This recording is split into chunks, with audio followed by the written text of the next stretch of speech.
இந்த பதிவை கேட்டுக்கொண்டிருக்கும் நல்ல உள்ளங்களுக்கு உங்கள் சுவாமிநாதன் ஜோதிடரின் அன்பான வணக்கங்கள். ஆடியில் தினம் ஒரு அம்மன் கோவில் பற்றி தெரிந்து கொள்வோம். இன்றைக்கு நம்ம யூடியூப் சேனல்ல அருள்மிகு அங்காள பரமேஸ்வரி அம்மன் வழிபாடு பற்றி இந்த பதிவில் சொல்ல போறேன். பதிவுக்குள்ள போறதுக்கு முன்னாடி நம்ம யூடியூப் சேனலை யாரெல்லாம் சப்ஸ்கிரைப் பண்ணலையோ சப்ஸ்கிரைப் பண்ணுங்க, ஷேர் பண்ணுங்க, லைக் பண்ணுங்க. இப்ப பதிவுக்குள்ள போயிடலாம். தமிழ்நாட்டில் விழுப்புரம் மாவட்டம் செஞ்சி நகரிலிருந்து சுமார் 20 கிலோமீட்டர் தொலைவில் அமைந்துள்ளது மேல்மலையனூர் அருள்மிகு அங்காள பரமேஸ்வரி அம்மன் ஆலயம். இவ்வூரில் கோவில் கொண்டிருக்கும் அம்மன் புற்று மணலால் சுயம்புவாக உருவானவள். மேல்மலையனூரில் அங்காளம்மன் வடக்கு திசை நோக்கி இருந்து காட்சி அளிக்கின்றாள்.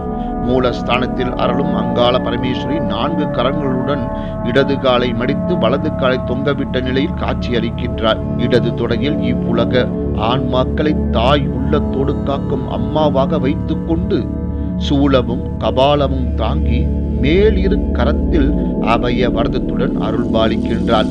முன்புறம் சிலாரூபம், கொடிமரம், பலிப்பீடம், சிம்ம வாகனம் உள்ளது. கொடிமரத்தின் இடப்புறம் சிவனின் படைத்தலைவனாகிய பாவாடை ராயனுக்கு என தனி சன்னதி உள்ளது.